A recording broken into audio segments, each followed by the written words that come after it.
দেখো তোমরা, দাদার গাড়ির পিছনে চাকাটা লাল সবুজ দিয়ে করা, মানে বাংলাদেশের পতাকা। এটা প্রায় ভিডিও করতে চাই, মনে থাকে না। কালকে যাও করেছি অন্ধকারের মধ্যে, আর কোরবানির মধ্যে সবাই তো সেই রকম ব্যস্ত, এক একজন দম ফেলতে পারছেন। আমার বড় ভাই তো কোমর নিয়ে বাঁকা হয়ে আছেন, আর একটা মেয়ে ছিল কাকুল ইউটিউবার, ও অনেক কোমর ব্যথায় কষ্ট পাচ্ছিল। মানে সবাই, আনিকা, বারেক কাকা, মানে প্রত্যেকে আসলে ভীষণ কাহিল হয়ে গিয়েছিল। ভাবি বাসায়, মানে তার প্রাপ্য মাংস বাসায় এনে কেটে যাদেরকে দিবেন তাদের সব প্যাকেট করে তিনি ডিপে করে রেখেছেন। কারণ তখন অনেক রাত হয়ে গেছে, তখন রাত ছিল বোধহয় 1টার মতো। বললেন যে একটু দিনের বেলা বা সন্ধ্যেবেলা হলে তোমার দাদার গিয়ে নিয়ে দিয়ে আসতো, ফ্রিজটা এতটা জাম করতে হতো না।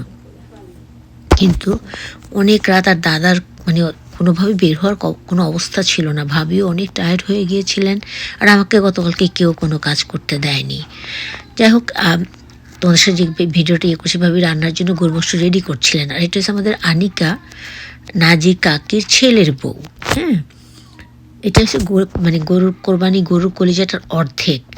তোমরা ভাবতে পারো, অর্ধেকে যদি এতখানি হয় তাহলে মাশা আল্লাহ পুরোটা কলিজা কত বড় ছিল।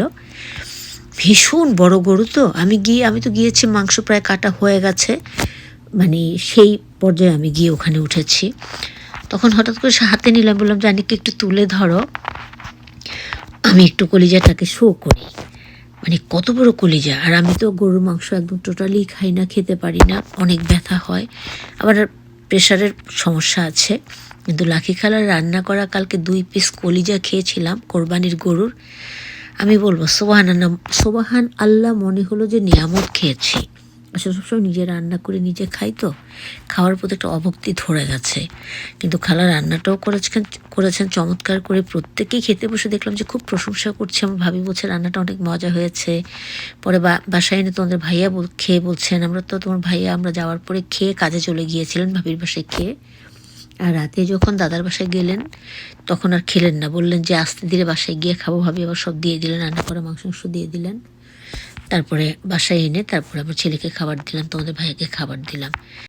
মেনলি 2টা কারণে আজকের এই ছোট্ট ভিডিওটা দেওয়া। প্রথমত, দাদার গাড়ির পিছনে, দাদা তো মুক্তিযোদ্ধা ছিলেন সবাই জানো, গাড়ির পিছনে বাংলাদেশের লাল সবুজের পতাকা, মানে পতাকার আঙ্গিকে তিনি চাকাটাকে করেছেন, সেটা একটু শো করলাম। ভাবি বাসায় এসে মাংস কাটছিলেন, তারপরে কেটে বড় পাতিলে লাকি খালার মতো করে অত বড় পাতিলে বসিয়ে দিলেন।